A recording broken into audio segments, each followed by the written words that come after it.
ओम सभी को नमस्ते। ओम का उच्चारण ओ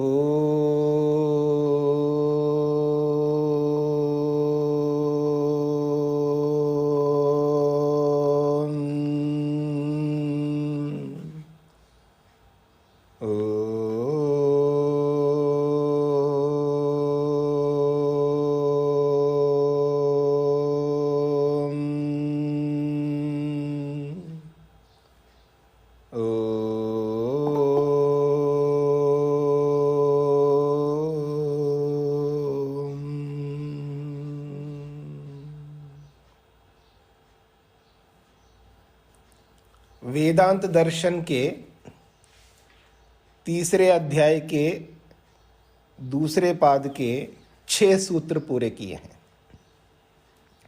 विषय चल रहा है स्वप्न अवस्था का। स्वप्न को लेकर के विषय चल रहा है। जब स्वप्न में अच्छा देखता है या बुरा देखता है, स्वप्न तो स्वप्न होते हैं, मिथ्या होते हैं, माया मात्र कहा है। ये स्वप्नों की इतनी लंबी चर्चा क्यों की है, ऐसा मन में आ भी सकता है। स्वप्न हमारे जीवन के एक अभिन्न अंग है। आज का जो मनोविज्ञान है वो ये कहता है कि प्रत्येक व्यक्ति को स्वप्न आते हैं। कोई ऐसा आदमी नहीं मिलेगा जिसको स्वप्न नहीं आते हैं। हाँ, जिसको स्वप्न याद नहीं रहते हैं।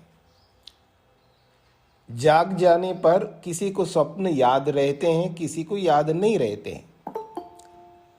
तो याद नहीं रहने के कारण से वो ये समझ सकता है या समझ लेता है कि मेरे को तो स्वप्न ही नहीं आते। पर ऐसा नहीं है। स्वप्न सबको आते हैं, ऐसा आज का मनोविज्ञान कहता है। पर ये जो स्वप्न है, जो अच्छे के रूप में या बुरे के रूप में, लेकिन जो अच्छे के रूप में जो स्वप्न होते हैं वो हमारे को उन अच्छे स्वप्नों से प्रेरणा लेनी चाहिए। और सबसे बड़ी प्रेरणा है योग में मन को एकाग्र करने के लिए। महर्षि पतंजलि ने और महर्षि वेदव्यास ने दोनों ने इस स्वप्न को एक उपाय के रूप में दिया है मन को एकाग्र करने के लिए। अर्थात मन को एकाग्र करने के जितने उपाय बताए हैं योग में, उन उपायों में एक उपाय ये स्वप्न भी है कि अच्छे स्वप्न को याद करके व्यक्ति मन को प्रसन्न करके अपने मन को भगवान में लगाता है।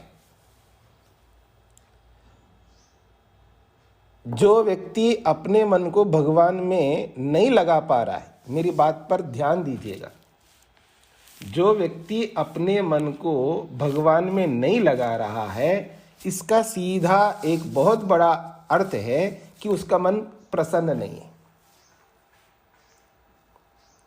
जिसका मन जितना अधिक प्रसन्न होता है उतना ही अधिक परमात्मा में मन को एकाग्र करने में सहायता मिलती है, क्योंकि प्रसन्न मन ही एकाग्र होता है। मैं अक्सर एक बात कहा करता हूं कि 50 साल के बाद जन्मदिन अवश्य बनाना चाहिए। मान लो किसी का जन्मदिन है आज आपके, तो आप जन्मदिन बना रहे हैं, खुशियां दे रहे हैं क्या, लोग खुशियां दे रहे हैं आपको, सब लोग आपको शुभकामनाएं देते हैं और बड़े लोग आशीर्वाद देते हैं आपको, कुछ गिफ्ट भी दे सकते हैं आपको, या आजकल तो व्हाट्सएप है तो मैसेज ही बहुत आ जाते हैं आपको, उनको पढ़ करके आप खुश होते होंगे। तो जब आप प्रसन्न हो रहे होते हैं तो आपका मन एकाग्र होता है, आपका मन भटकता नहीं उस समय।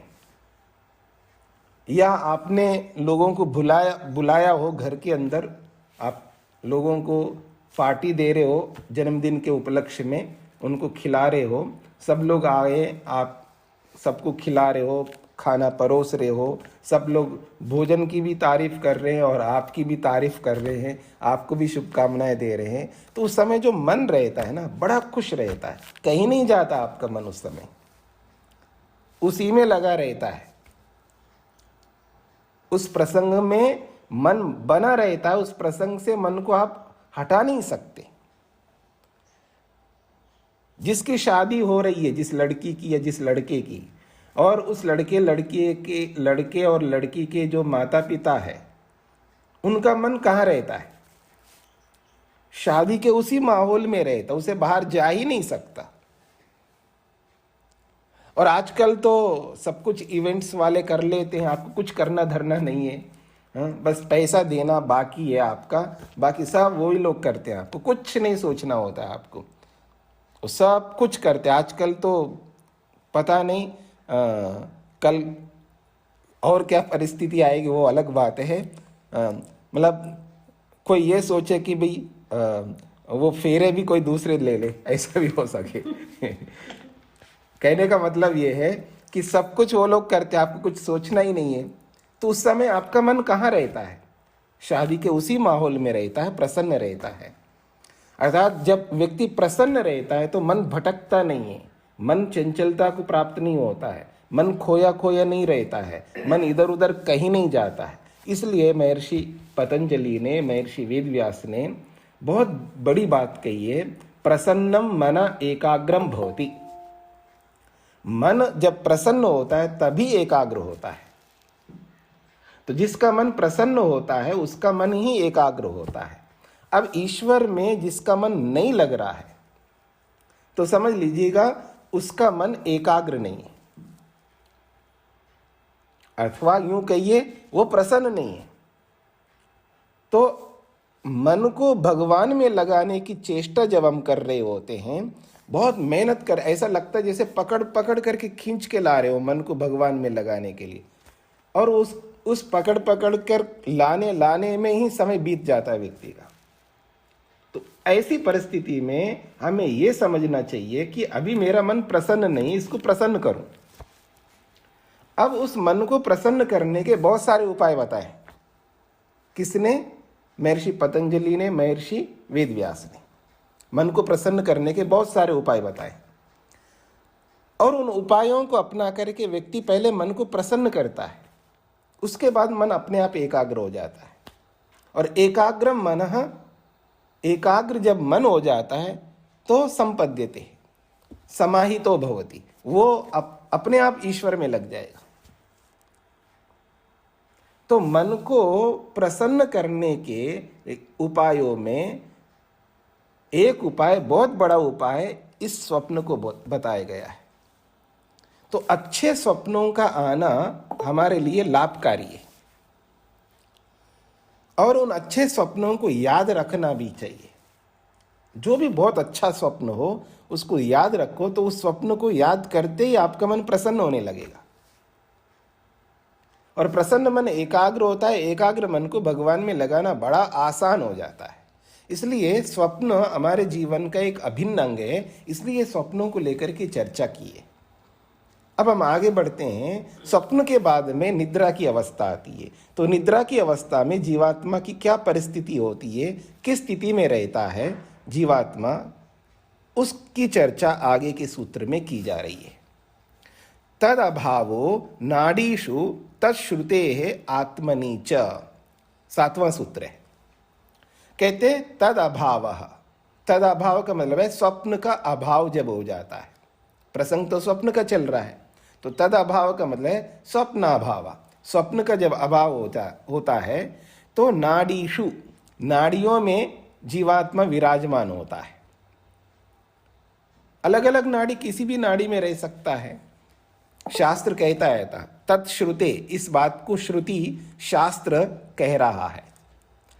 और कहाँ रहता जीवात्मा? तो कहा आत्मनि, परमात्मा में रहता है। जीवात्मा निद्रा की अवस्था में कहाँ रहता है? नाड़ी में रहता है। और नाड़ी किस में है? परमात्मा में है। तो परमात्मा तो सर्वव्यापक है। तो आत्मनि, परमात्मा में जीवात्मा रहता है, यह नाड़ी में रहता है। ऐसा शास्त्र भी कहता है।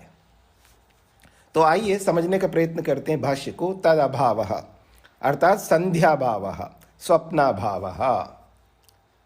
तद अभाव का अर्थ है स्वप्न का अभाव।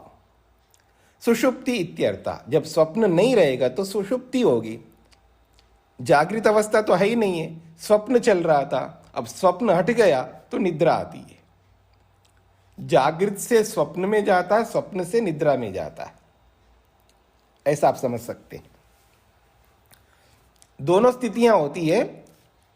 व्यक्ति जागृत से स्वप्न में जाता है, स्वप्न से निद्रा में जाता है, अथवा बहुत अच्छा मेहनत किया हुआ होता है बौद्धिक रूप से या शारीरिक रूप से, न अति करता है शरीर से न बौद्धिक से।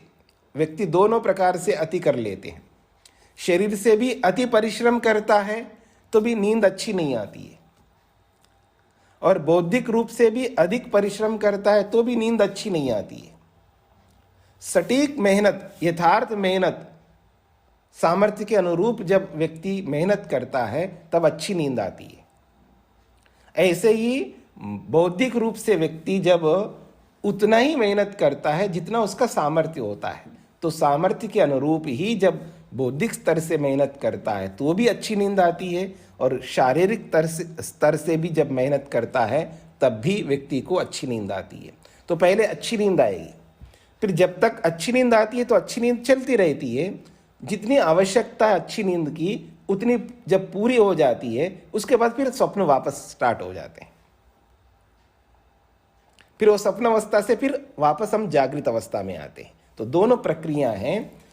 पहले जागृत अवस्था से स्वप्न में जाता है, स्वप्न से निद्रा में जाता है, क्योंकि शरीर को निद्रा की आवश्यकता भी है ना, और बहुत ज्यादा परिश्रम किया हुआ है शरीर से या मन से, बौद्धिक स्तर से या शारीरिक स्तर से जब अधिक परिश्रम करता है व्यक्ति, तो सोना है, निद्रा का समय है, दिनचर्या ऐसी हर व्यक्ति की, बेड पर तो जाना ही है, नींद आए ना आए लेटे रहना ही होगा। कई लोगों को नींद नहीं आती है ना, क्यों नहीं आती है? दो कारण बताए मैंने। एक तो शारीरिक मेहनत, शारीरिक मेहनत तो कर नहीं रहा है, तो फिर कहाँ मेहनत कर रहा है? बौद्धिक स्तर। और मेहनत क्या कर रहा है? किसी फैक्ट्री में लगा हुआ है या कोई किसी आईटी का काम कर रहा है, ऐसा भी मेहनत नहीं है। मतलब वो मेहनत करने वाले भी करते हैं, उसमें भी अति होता है। एक ऐसा भी व्यक्ति है, चाहे वो पुरुष हो स्त्री हो, ना तो कोई आईटी का काम कर रहे हैं या ना कोई ऐसा कोई बहुत कंप्यूटर में बैठ कर के और बहुत बड़ा काम कर रहे हैं, कंपनी का जो भी जॉब करते हैं, ऐसा भी नहीं है। खाली है, निठल्ले हैं, मेहनत ऐसा कुछ विशेष है नहीं है। खाली दिमाग शैतान। तो क्या करता है आदमी? टेंशन पाल लेता है, दुनिया भर के विचारों में लग जाता है। बहू के बारे में, सास के बारे में, बेटे के बारे में, पोते पोती, किसी के बारे में, पता नहीं किस किस के बारे में व्यर्थ विचारों को ला ला करके मन को परेशान कर देता है। और वो जो बौद्धिक मेहनत हो रहा है मानसिक विचारों का, आप क्या सोचते हैं कि आप मन से विचार करते जाएंगे तो मन नहीं थकता है? मन थक जाता है, और मन अधिक मेहनत करता है तो अधिक थक जाता है, तभी तो वो टेंशन स्वरूप हो जाता है। वो तनाव, वो दबाव मन के अंदर आ जाता है, और उस वजह से भी निद्रा नहीं आती है व्यक्ति को। रात को नींद न आने के पीछे सबसे बड़ा कारण है व्यक्ति के टेंशन्स, तरह तरह के, पता नहीं कितनी चिंताएं रहती है व्यक्ति को, पता नहीं क्या होगा उसको समझ में नहीं आता है। एक ओर से होता है समझता हूँ जी लेकिन क्या करूँ, करना पड़ता है। भाई समझता हूँ फिर करना पड़ता है। टेंशन लेने से अगर आपका काम पूरा हो जाए तो आप मेरे को बुला लेना, मैं भी आपके लिए टेंशन ले लूँगा। अगर टेंशन लेने से ही आपकी वो काम की पूर्ति होती है, या वो जो भी घटना घटी है वो टल जाएगी, दुख आया वो दुख दूर हो जाएगा, घाटा हो गया और टेंशन करने से घाटा दूर हो जाएगा, मकान गिर गया आपके टेंशन करने से वो मकान खड़ा हो जाएगा। अगर ऐसा ही होता तो मेरे को बुला लेना, मैं भी आपके लिए टेंशन करूंगा, आपसे ज़्यादा कर लूँगा। फिर ऐसा तो हो नहीं सकता। जब ऐसा हो नहीं सकता, लिखो जी बेटा तो आए नहीं, घर पे बोल के गया था जी 10 बजे तक आ जाऊंगा, 12 बज रहा, आया नहीं है, कोई सूचना नहीं मिल रही है, टेंशन ले रही है माँ पिता जो कोई भी, पत्नी जो भी हो। तो अब ये जो परिस्थिति आ रही है हमारे सामने, अब ऐसा टेंशन लेने से कोई समाधान होता हो तो कर लो ना, टेंशन किसने मना किया। जब उस टेंशन का कोई समाधान नहीं है तो फिर क्यों लेते हो। बुद्धि को कहाँ हमने खो दिया है। अपने आप को बहुत टैलेंटेड मानते हैं, बुद्धिमान मानते हैं, दुनिया में 1.5 बुद्धि मानते हो आप अपने आप को, पूरी बुद्धि, सामने वाले सब दुनिया की आधी बुद्धि। तो आपकी बुद्धि कहाँ चली गई, क्यों ले रहे हैं आप ऐसा टेंशन, किस बात पर ये टेंशन चल रहा है। तो इन सब बातों को समझने से पता लगता है कि हम बुद्धि का प्रयोग नहीं करते, बिना बुद्धि का प्रयोग किए ही चल रहे होते हैं और अपने आप को बहुत ऐसा समझते हैं कि मेरे को सब कुछ पता है। तो ऐसी स्थिति में इन सारे टेंशनों को दूर करके अगर हम चलते हैं तो बहुत बड़ा समाधान हो जाएगा। तो इस टेंशन के कारण से भी नींद नहीं आती है, और भी बहुत सारे कारण होते हैं। खैर, तो कहते हैं जागृत से स्वप्न, स्वप्न से निद्रा, एक तो ये स्थिति, अथवा जब ठीक प्रकार से व्यक्ति जीवन को बिताता है तो जागृत से निद्रा, निद्रा के बाद में स्वप्न, फिर स्वप्न के बाद फिर वापस जागृत अवस्था आती है। जब अच्छी नींद आती है उसके बाद सुबह सुबह जब होता है तब ज़्यादा पड़ा रहता है व्यक्ति बिस्तर पर, तब स्वप्न ज़्यादा आते हैं, क्योंकि नींद तो पूरी हो गई है फिर भी पड़ा हुआ है बिस्तर पर, उठना नहीं चाहता है, अभ्यास है ज़्यादा सोने का, तब ये स्वप्न आते रहते। फिर उसके बाद जागृत अवस्था। तो कहते हैं तदा भाव संध्या भाव, संधि वेला का अभाव अर्थात स्वप्नाभाव, अर्थात सुषुप्तिरित्यर्थ, उसी का नाम है सुषुप्ति। सुषुप्तिर्नाडीषु तथा आत्मनि परमात्मनि च संपद्यते। कहते हैं ये जो सुषुप्ति है वो कहाँ पर होती है, तो नाडीषु, नाड़ियों में होती है, तथा आत्मनि अर्थात परमात्मनि च संपद्यते, वो परमात्मा में वो सुषुप्ति होती है। तदानीं मन संयोगो न अपेक्षते, उस समय मन का संयोग की अपेक्षा नहीं होती है। ये पंक्ति गलत है, इसको अंडरलाइन कर लीजिएगा। ये लिखा है तदानीं मन संयोगो न अपेक्षते, जब वो सुषुप्ति होती है तब मन का संयोग नहीं चाहिए, मन के संयोग की अपेक्षा नहीं होती, ऐसा लिखा है, पर ऐसा नहीं है। मैंने पहले भी बोल दिया था आपको कि निद्रा के काल में कौन एक्टिव रहते हैं, एक मन है, एक अहंकार है, एक महतत्व रूपी बुद्धि, और जीवात्मा तो कभी सोता नहीं है। अगर मन की अपेक्षा नहीं रहती है, मन का सहयोग नहीं चाहिए, तो ये नींद में जो अनुभूति करता है, अनुभव करता है, वो कैसे करता है। निद्रा एक वृत्ति है, याद रखना, योग दर्शन में बताया है 5 वृत्तियों में निद्रा को भी वृत्ति बताया है, और वृत्ति का मतलब है मन जो है वहां पर कार्यरत रहता है।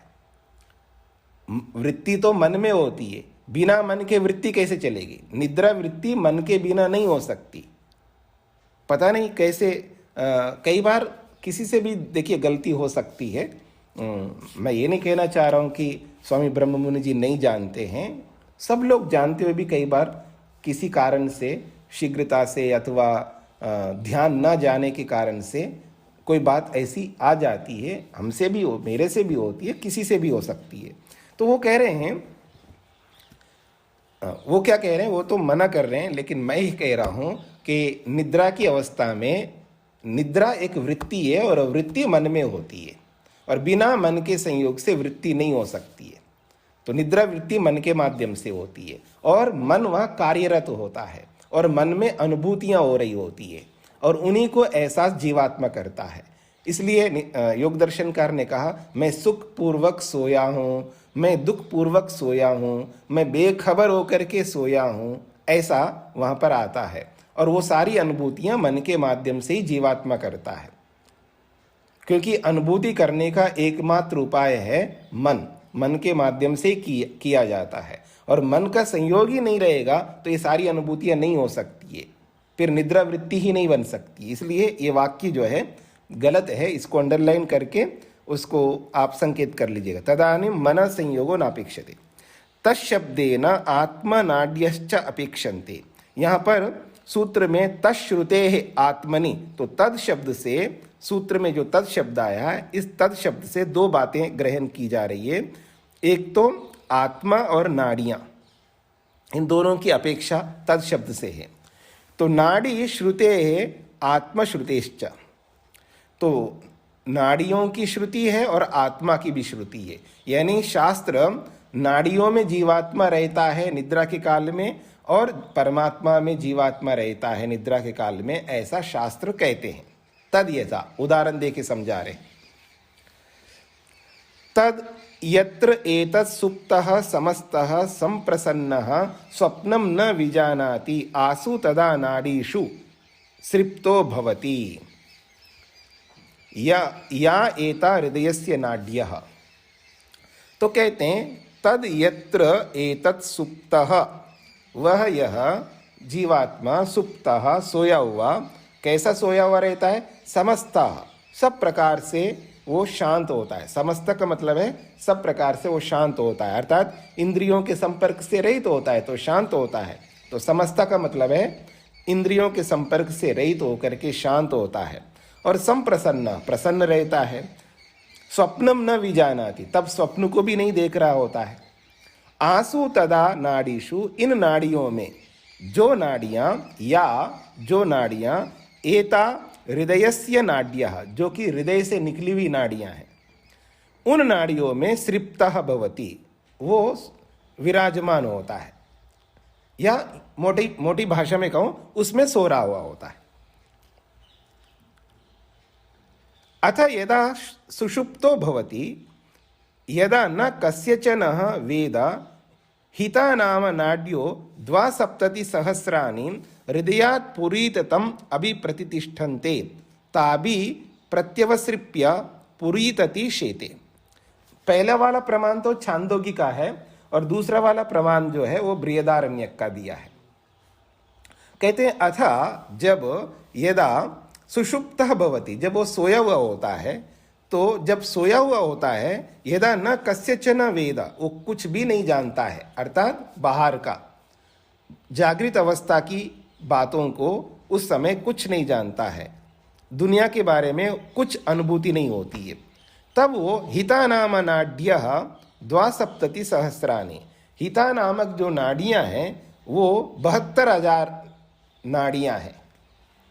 हृदयात् पुरीततम अभिप्रतिष्ठन्ते, वो हृदय से निकली हुई होती हैं वो नाड़ियाँ। आप देखेंगे नाड़ी तंत्र को, देखेंगे ना, जो आपने कभी 10वीं कक्षा में पढ़े हों, तो नाड़ी तंत्र को जब देखेंगे तो पूरा जाल ऐसे दिखता है ना, आश्चर्यजनक लगता है। कितनी सूक्ष्म से सूक्ष्म नाड़ियाँ, इतने मतलब ऐसे वेन्स हैं वहाँ पर, उसको देखने से ही ऐसा लगता है कि शरीर ऐसा है कि हमारा, ऐसा लगता है, बहुत सारी नाड़ियाँ। तो कहते हैं ये 72,000 नाड़ियाँ हैं। ये एक प्रकार की नाड़ियाँ बताई जा रही है, ऐसा नहीं है कि केवल 72,000 ही नाड़ियाँ होती है, ऐसा मत समझना। ये एक प्रकार की नाड़ियाँ बताइए जो कि हृदय से पुरीतम का मतलब होता है सुषुम्ना नाड़ी, तो सुषुम्ना की ओर ये नाड़ियाँ 72 प्रकार की नाड़ियाँ निकली है, और बाकी बहुत सारी नाड़ियाँ अनगिनत हैं।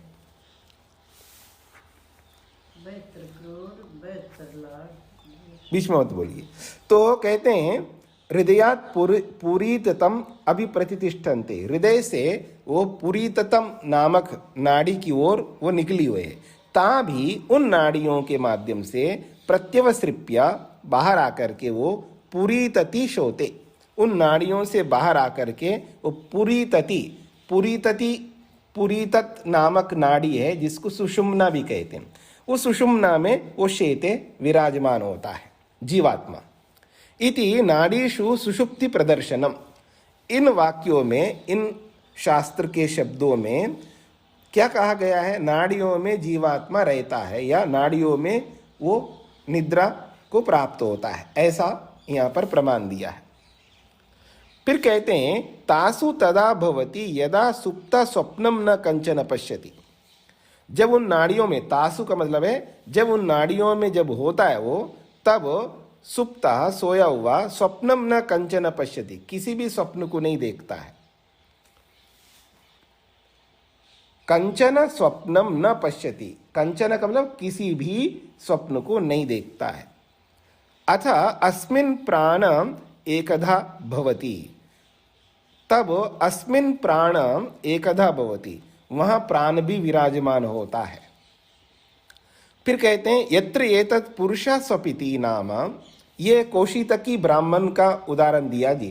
तासु तदा भवति यदा सुप्तः स्वप्नम न कंचन पश्यति, अथ अस्मिन् प्राण एकधा भवति, अथवा प्राणे एकधा भवति, वो प्राण में विराजमान होता है।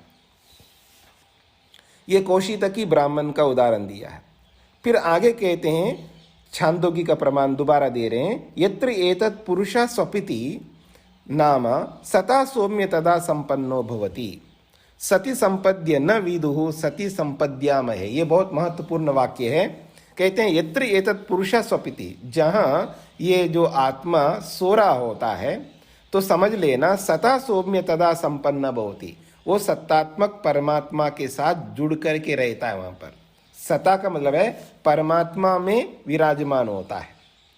सता सौम्य तदा संपन्न भवति, वो जीवात्मा सता का मतलब है परमात्मा, उस सत्तात्मक परमात्मा के साथ वो विराजमान होता है। सती संपद्या, उस ये सता तो तृतीय विभक्ति का है, और हेतु जो कारण होता है उसमें कोई भी विभक्ति आती है। दिखने को तो तृतीय विभक्ति है सता में, लेकिन उस परमात्मा में वो विराजमान होता है। इसलिए आगे कह रहे हैं सती संपद्या, उस परमात्मा में विराजमान होकर के न विदु, वो नहीं जान पाता है क्या, सती संपद्या में है, मैं परमात्मा में हूं। वो परमात्मा में विराजमान होता है सोते समय। सती संपद्या, उस परमात्मा में होकर के भी न विदुः, नहीं जानता है। क्या नहीं जानता है, सती संपद्या में है, मैं परमात्मा में हूं फिर भी नहीं जानता है, परमात्मा में रह करके भी नहीं जानता है। ये तो समझाने की बात है। आज भी तो हम परमात्मा में हैं, परमात्मा में देख रहे हैं, परमात्मा में खा रहे हैं, परमात्मा में आ रहे हैं जा रहे हैं, सब जगह परमात्मा है, सर्वव्यापक है। परमात्मा में देख सुन जान रहे हैं, हम परमात्मा को देख सुन जान नहीं पा रहे हैं। ये हमारी गलती है, हमारी न्यूनता है, हमारी मूर्खता है, हमारी अविद्या है, हमारे अपने कुसंस्कार हैं, जिनसे हम प्रेरित होकर के, जिनके वशीभूत होकर के उनके कठपुतली बन करके हम जी रहे हैं। एक प्रकार से ऐसे समझ सकते हैं आप। अगर आपको बुरा लगे तो जरूर लगना चाहिए, मतलब हम है ही ऐसे हैं, अब क्या करें। तो उस परमात्मा के साथ जुड़े हुए हैं फिर भी नहीं जान पा रहे हैं, ये इसका अभिप्राय है। तो कहते हैं इति आत्मनि परमात्मनि सुषुप्ति वर्णनम, तो ये परमात्मा में सुषुप्ति का वर्णन है। इसके आगे भी मन संयोग अभावात् जीवात्मना सुषुप्ति उपशयनम हृद्गतासु नाडीषु परमात्मनि च भवति इति उभयम वक्तुम शक्यते। तो मन संयोग अभावात्, ये मन संयोग अभावात्, इसको भी अंडरलाइन कर लीजिएगा। मन का संयोग ना होने से ऐसा जो बोला जा रहा है, तो मन संयोग अभावात्, इसको भी अंडरलाइन कर लीजिएगा। इसके आगे फिर है जीवात्मना सुषुप्ति उपशयनम, जीवात्मा की जो सुषुप्ति है उसका जो विराजमान होना है, हृदय गतासु नाडीषु, हृदय से निकले हुए जो नाड़ियां हैं उन नाड़ियों में है, अथवा परमात्मनि च भवति, यूं भी कह सकते परमात्मा में है। इति उभयम वक्तुम शक्यते, ये दोनों ही बातें कह सकते हैं। फिर उसके आगे फिर एक शब्द आया है मन संबंध अभावे अपि, इसको भी अंडरलाइन कर लीजिएगा। मन संबंध अभावे अपि, मन का संबंध ना होने पर भी, इसको भी अंडरलाइन करें। ये दोनों गलत वाक्य हैं। जीवात्मना देहे वर्तमानत्वात् नाडीषु तथा परमात्मनश्च विभुत्वात् तत्र परमात्मनि सुषुप्ति रूपम शयनम अनिवार्यम भवति इति वक्तुम शक्यते।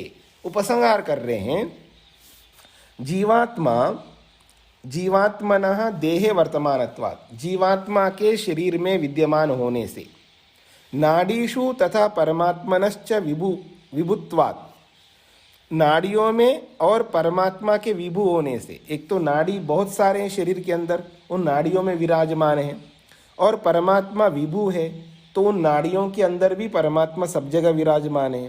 तो तत्र परमात्मनि सुषुप्ति रूपम शयनम अनिवार्यम भवति इति वक्तुम शक्यते। तो उस परमात्मा में सुषुप्ति है अर्थात शयन है, निद्रा है, अनिवार्य रूप से उस परमात्मा में ही वो निद्रा ले रहा है, ऐसा हम वक्तुम शक्यते कह सकते हैं। सूत्रार्थ, जब स्वप्न का अभाव होता है, जब स्वप्न का अभाव होता है,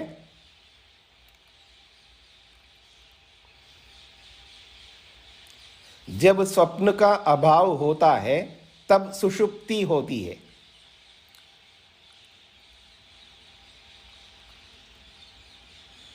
जब स्वप्न का अभाव होता है तब सुषुप्ति होती है।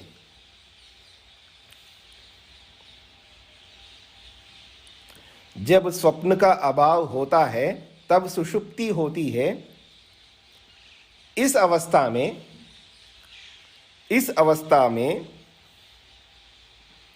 इस अवस्था में श्रुति कहती है कि, इस अवस्था में श्रुति कहती है कि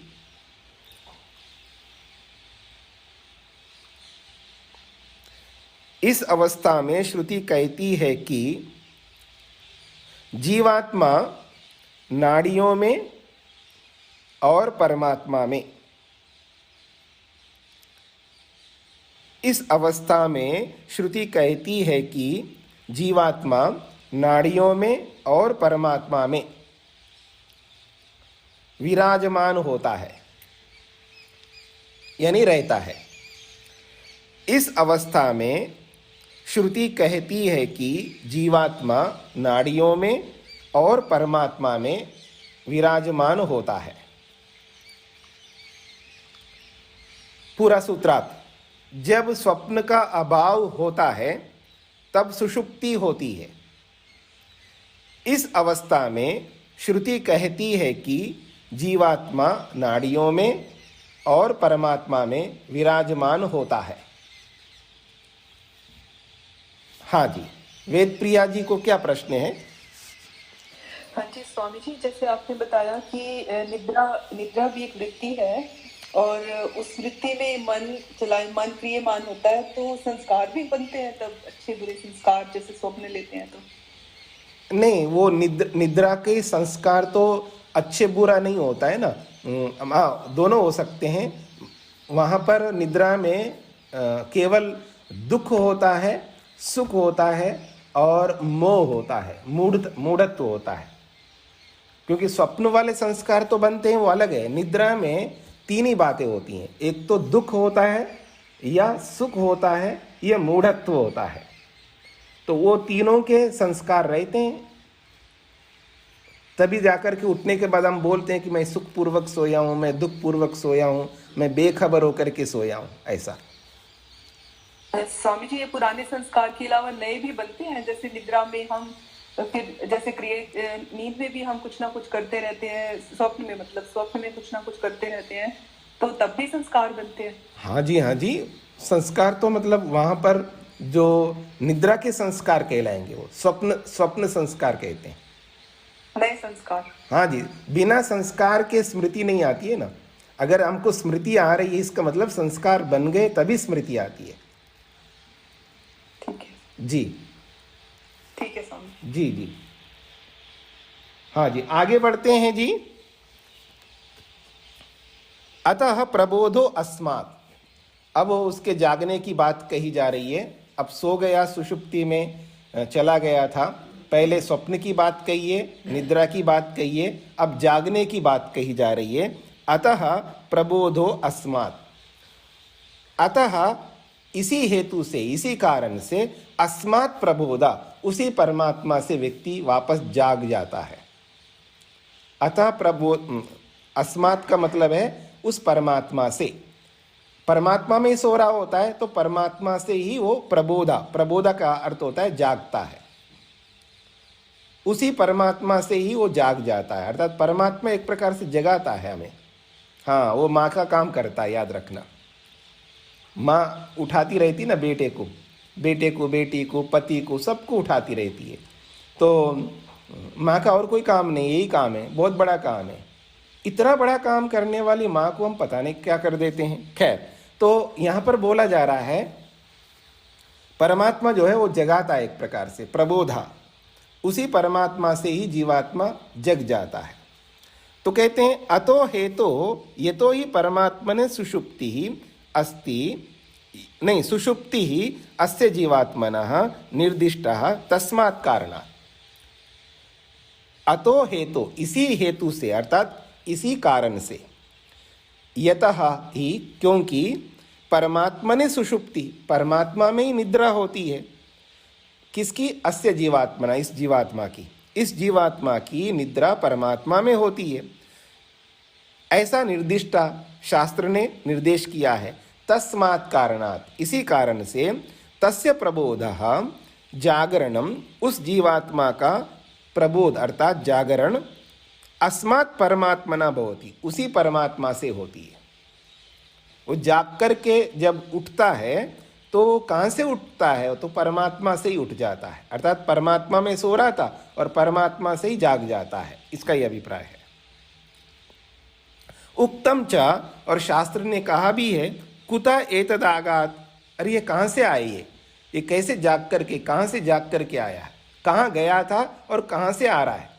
शास्त्र कहता है, बृहदारण्य का वचन है ये, कुता एतदागात, ये जीवात्मा कहाँ से जग करके आया है, कहाँ सो रहा था और कहाँ से जग करके आया है, ये प्रश्न किया है। इति प्रश्नस्य उत्तरम, और इस प्रश्न का उत्तर दे रहे हैं, एतस्मादात्मनः सर्वे प्राणा व्युच्चरन्ति, एतस्मादात्मना, इसी परमात्मा से वो जाग रहा है।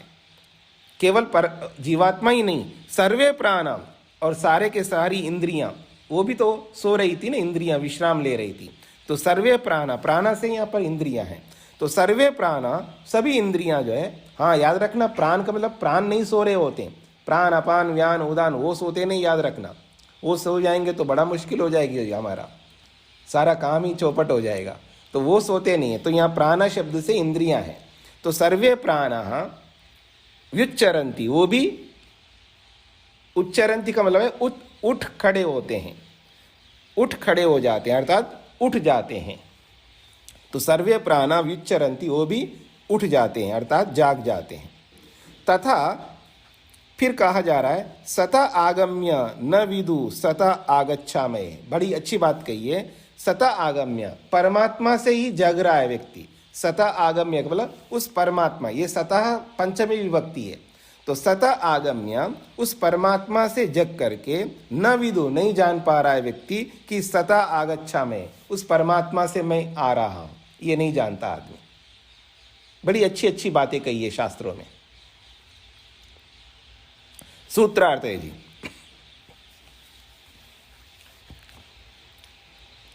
इसी कारण से जीवात्मा, इसी कारण से जीवात्मा का जागना, इसी कारण से जीवात्मा का जागना, इसी कारण से जीवात्मा का जागना इस परमात्मा से होता है। इस परमात्मा का मतलब है इस उस परमात्मा अलग, इस परमात्मा अलग, ऐसा नहीं समझना है ये, क्योंकि अस्मात् कहा ना, अस्मात् शब्द से इस से ऐसा अर्थ निकलता है, तो सूत्र के अनुसार इस लिखवा रहा हूं। तो इस परमात्मा से होता है, इसी कारण से जीवात्मा का जागना इस परमात्मा से होता है, क्योंकि परमात्मा में ही वह शयन करता है, क्योंकि परमात्मा में ही शयन करता है।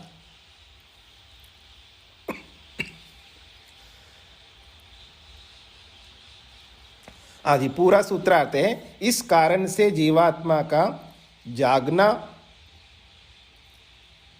इस कारण से जीवात्मा का जागना इस परमात्मा से होता है, क्योंकि परमात्मा में ही वह शयन करता है। पूरा हो गया। हाँ जी, अगला सूत्र है 9वां। सह एवतु कर्म अनुस्मृति शब्द विधिभ्यः। बड़ा अच्छा सूत्र है, महत्वपूर्ण सूत्र है। सह एव, सह एव का मतलब है सह वह जीवात्मा, एव निश्चित रूप से, तू तो वह निश्चित रूप से जीवात्मा कर्म, जैसे जैसे उसके कर्म होते हैं, कर्मों की उसकी जैसी प्रवृत्ति होती है, और जैसी जैसी अनुस्मृति, जैसी जैसी उसकी स्मृति होती है, और जैसा जैसा शास्त्र कहता है और जैसा विधान वेद करता है, उसके माध्यम से हमें पता लगता है कि वहाँ पर जीवात्मा है। तो इस बात को समझने के लिए पहले भाष्य को समझते हैं कि वो जो जीवात्मा है, यहाँ पर कई कारण बताए, कर्मों के कारण से, स्मृति के कारण से, शास्त्र के कारण से, वेद के कारण से। उसकी जो प्रवृत्ति है, जो सो करके वापस लौट करके आता है। कोई ये पूछे या कोई प्रश्न करे, ये जो सो करके वापस जग करके आए ना जी, मेरी ओर देखिएगा, ये वही आत्मा है, कोई दूसरा आ गया है? ये जो जग करके आए ना वापस, सोता हुआ आदमी जग जाता है, तो ये वही आत्मा है, कोई नया है? हंसा दूं जी आपको। ये जो जग करके आ रहा है जीवात्मा, ये वही आत्मा है या कोई दूसरी आत्मा आ गया है? कैसे पता लगे हमको? सोने से पहले जो आत्मा था, सोने के बाद में वापस जग जाता है, तो ये वही आत्मा है या कोई दूसरी आत्मा है? कैसे पता लगेगा? तो उसका उत्तर दिया जा रहा है 9वें सूत्र में, बहुत महत्वपूर्ण है। कहते हैं स एवा, वो वही आत्मा है जी, कोई नया आत्मा नहीं आया है, कोई बदल करके आया नहीं आत्मा। बदल करके आएगा तो बड़ा मुसीबत हो जाएगा जी, मतलब बहुत समस्याएं, जंजाल हो जाएंगे, झगड़े हो जाएंगे, बहुत कुछ हो जाएगा। उसके पीछे कारण बताया जा रहा है, कर्म प्रवृत्ति। हमारी जागने के बाद जो हम कर्म करते हैं, उससे पता लगता है ये वही आत्मा है। फिर कहा अनुस्मृति, जब हम स्मृति करते हैं जगने के बाद में, उस स्मृति से पता लगता है ये आत्मा वही है। फिर शास्त्र भी कहता है कि ये वही आत्मा है, और वेद का विधान भी बताता है कि वही आत्मा है। तो यहाँ पर 4 कारण, महत्वपूर्ण कारण बताए हैं। कर्म की प्रवृत्ति और स्मृति और शास्त्र प्रमाण और वेद विधान, इन 4 कारणों से ये पता लगता है ये जागने पर जो आत्मा जो आया है ये वही है, बदला हुआ नहीं है, नहीं तो बड़ा मुश्किल हो जाएगा जी। हाँ, मान लो हमारे यहाँ पर जो आत्मा आया है बड़ा पुण्यात्मा है, और बदल करके घटिया आत्मा आ जाए। घटिया का मतलब आत्मा कोई घटिया और श्रेष्ठ नहीं होता है, उसके संस्कार होते हैं, उसके कर्म होते हैं। अब उसके साथ में 18 तत्वों का सूक्ष्म शरीर भी विराजमान है, और उस सूक्ष्म शरीर में मन में जो कर्म बसे हुए उसके अच्छे बुरे, अगर दूसरा आत्मा आएगा तो उसके पता नहीं कैसे कर्म होंगे, बड़ा मुश्किल हो जाएगा। तो यही कहा जा रहा है कि वही आत्मा है, डरो मत, कोई बदल करके नहीं आता है। उसके पीछे 4 कारण बताए हैं, अब सुनिएगा। सुषुप्ति दशायाम जीवात्मा चेत परमात्मनि अवतिष्ठते, अस्मादेव च तस्य पुनः प्रबोधो भवति। निद्रा की अवस्था में जीवात्मा यदि परमात्मा में रहता है, जो आपने कहा है, और उसी परमात्मा से दोबारा जग जाता है, सएव प्रबुद्ध सन सएव यह सुषुप्ते पूर्वम आसीत। वही जब जग जाता है तो वही आत्मा है जो निद्रा की अवस्था से पहले था। किं वा अन्य इति जिज्ञासायाम उच्यते, अथवा कोई दूसरा आ गया है, ऐसी जिज्ञासा में, ऐसी आशंका में उत्तर दिया जाता है। स एव तु जीवात्मा प्रबुद्धो अपि अस्ति यह खलु सुषुप्तः पूर्वमासीत्।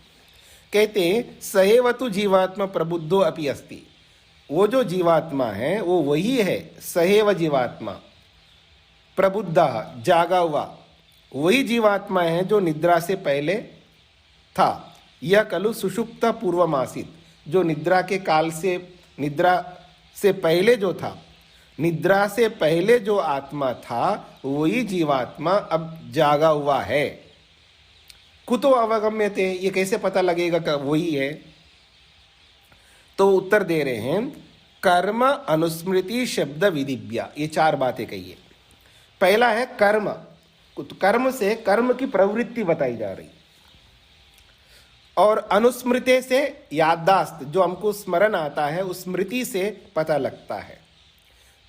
तीसरा कारण है शब्दात, शब्द शास्त्र, यानी शास्त्र कहता है कि वही आत्मा होता है। और विधे, विधि का मतलब है जो वेद का विधान है, उस वेद के विधान से भी पता लगता है वो वही आत्मा होता है। तत्र प्रथमो हेतु कर्म प्रवृत्ति, इन चार हेतुओं में, इन चार कारणों में पहला कारण है कर्म। तो कर्म की प्रवृत्ति कैसी है उसको देखने से पता लगता कि वही आत्मा है। यत् कर्म कुर्वन् सन् सा सुषुप्ते प्राग आसीत् प्रबुद्ध सन् तदेव कर्म आरभते। बड़ी अच्छी बात कही जा रही है, अच्छा उदाहरण दिया है।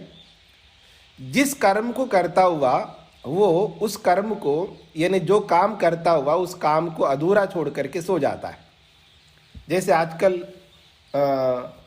वर्क फ्रॉम होम कर रहे हैं ना लोग, घरों में बैठ करके काम कर रहे हैं, लैपटॉप के सामने बैठ के काम करते रहते और रात हो गई है, अब सो जाना है, उस काम को अधूरा छोड़ करके सो जाते हैं, उठ करके वापस वही कर्म कर रहे हैं। भाई अगर कोई नया आत्मा आ जाता, आत्मा बदल करके आता है, तो जो नया आने वाला उसको क्या पता है कि ये काम करना है? तो कर्म करते करते सो जाता है व्यक्ति, उठने के बाद वापस वही कर्म करता है। तो इससे पता लगता है कि वही आत्मा है। तो ये कह रहे हैं यत् कर्म कुर्वन् सन्, जिस कर्म को वो करता हुआ, सुषुप्ते प्राग आसीत्, सोने से पहले था, जिस कर्म को करता हुआ, प्रबुद्ध सन, वो जाग करके भी तदेव कर्म आरभते, उसी कर्म को आरंभ करता है। तत्र अभ्यासम मन्यमानः यद्वा तत्कर्म अपूर्णम मन्यमानः, उस कर्म का अभ्यास है। क्योंकि अगर कोई कहे कि काम पूरा करके भी तो सोता है, तो ठीक है, काम पूरा करके वापस उठ करके वापस उसी जैसा काम को दोबारा करता है। तो तत्र अभ्यासम मन्यमानः, अभ्यासम का मतलब है जिस काम को पूरा किया फिर वापस उसी काम को दोहराता है ना, रोज उठ करके रोज वही काम करना है। तो इससे भी पता लगता है कि ये वही आत्मा है। यद्वा अथवा तत्कर्म अपूर्णम मन्यमाना, जिस कर्म को पूरा नहीं किया था उसको अपूर्ण मानता हुआ फिर दोबारा उस काम को पूरा करने के लिए लग जाता है। इससे पता लगता है कि वही आत्मा है। अब कुछ उदाहरण से समझा रहे हैं। छात्रश्च अधीतात् पाठात् अग्रे पाठम अधीते, कोई छात्र है, विद्यार्थी है, अधीतात् पाठात्, जो पाठ उसने पढ़ा था, अग्रे पाठम अधीते, उसके आगे का पाठ पढ़ता है।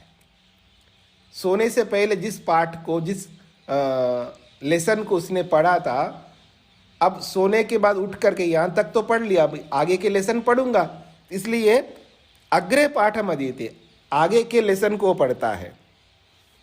पूर्वम पाठम अधीतम मन्यमाना, आगे के पाठ क्यों कर रहा है? तो कहते पूर्व लेसन को पढ़ लिया है ये मानता हुआ वो आगे के लेसन को पढ़ रहा है। ये तो छात्र का उदाहरण दिया है। तंतुवायश्च प्रबुद्ध सन उताद अवशिष्टम वस्त्रम पुनर्वयति ही, कहते तंतुवाया, जो जुलाहा होता है कपड़े बुनने वाला, प्रबुद्ध सन, वो जाग करके, उताद अवशिष्टम, जितना उसने क्या बोलते उस कपड़े को ताना है, उसके बचे हुए वस्त्र को पुनः वयति, फिर वो तानता है। इससे भी पता लगता है कि वही आत्मा है।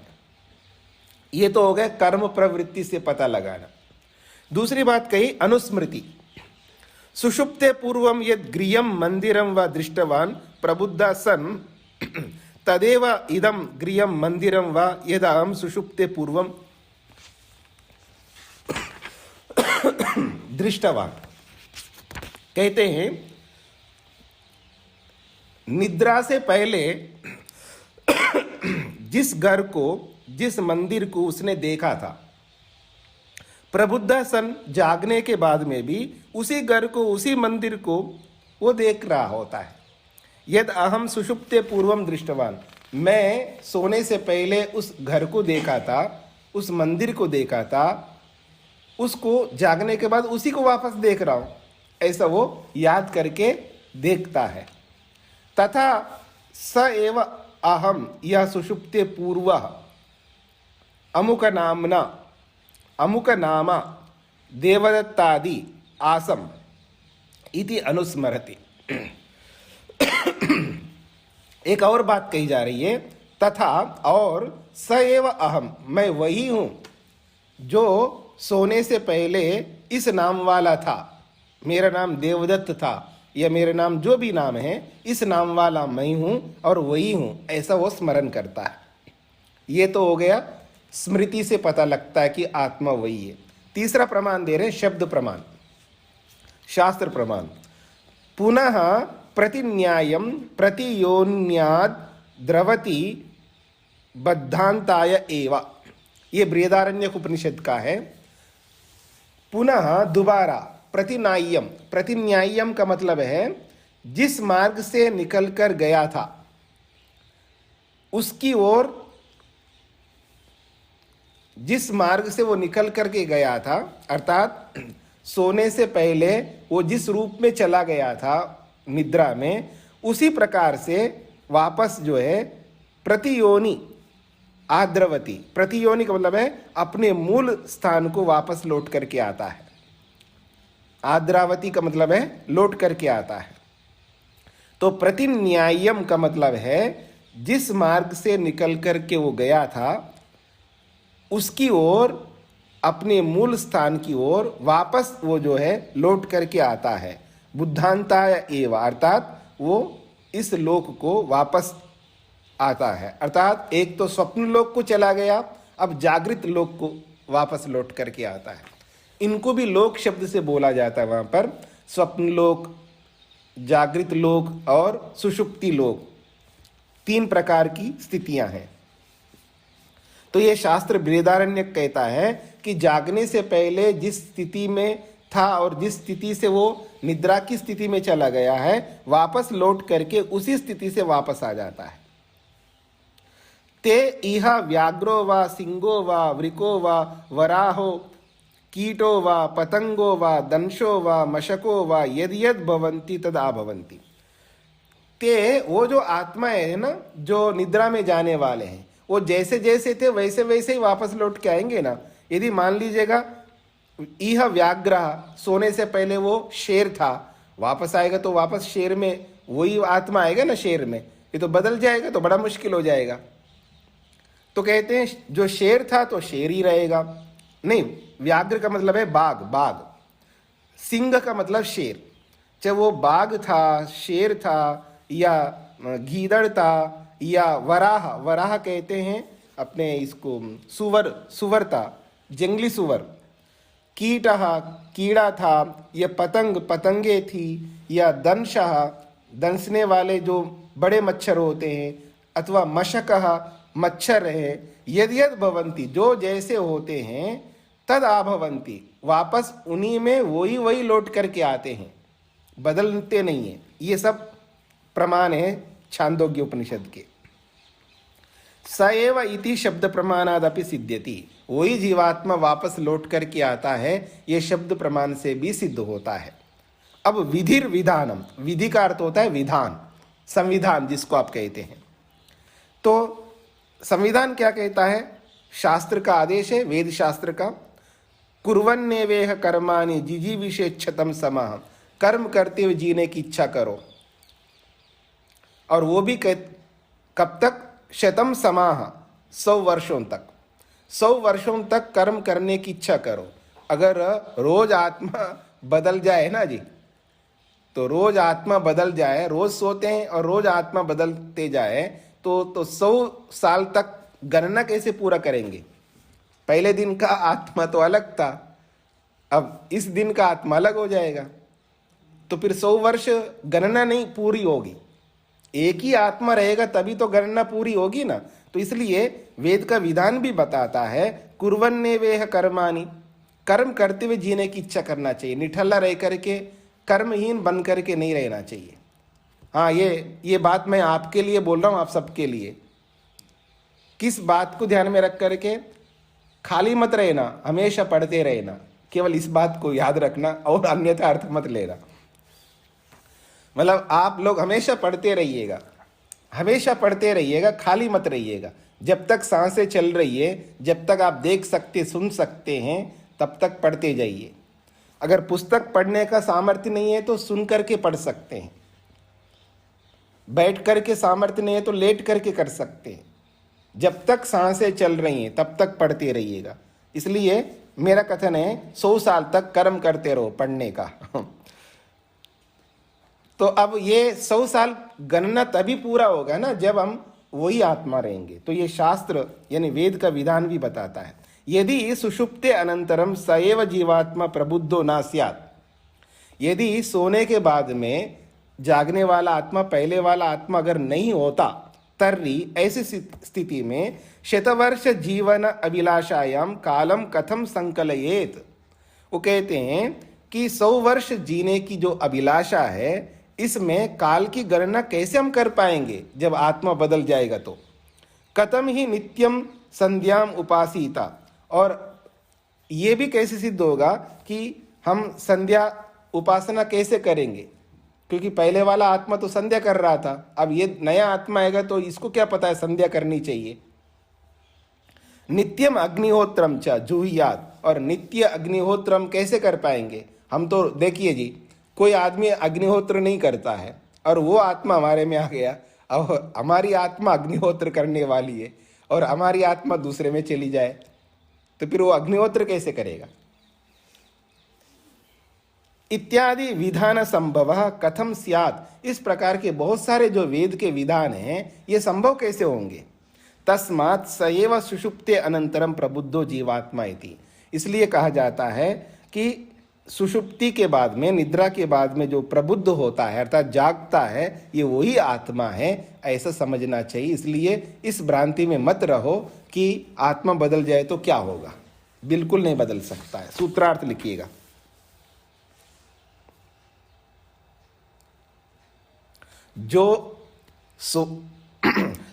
जो सोता है वही आत्मा जागता है। बड़ा अच्छा सिद्धांत है, जो सोता है वही आत्मा जागता है। जो सोता है वही आत्मा जागता है। जो सोता है वही आत्मा जागता है। यह बात उसकी कर्म प्रवृत्ति से, यह बात उसकी कर्म प्रवृत्ति से, यह बात उसकी कर्म प्रवृत्ति से, अनुस्मृति से, अनुस्मृति से, शास्त्र प्रमाण से, यह बात उसकी कर्म प्रवृत्ति से, अनुस्मृति से, शास्त्र प्रमाण से और वेद विधान से जाना जाता है, और वेद विधान से जाना जाता है। जो सोता है वही आत्मा जागता है। यह बात उसकी कर्म प्रवृत्ति से, अनुस्मृति से, शास्त्र प्रमाण से और वेद विधान से जाना जाता है। ओम शांति शांति शांति।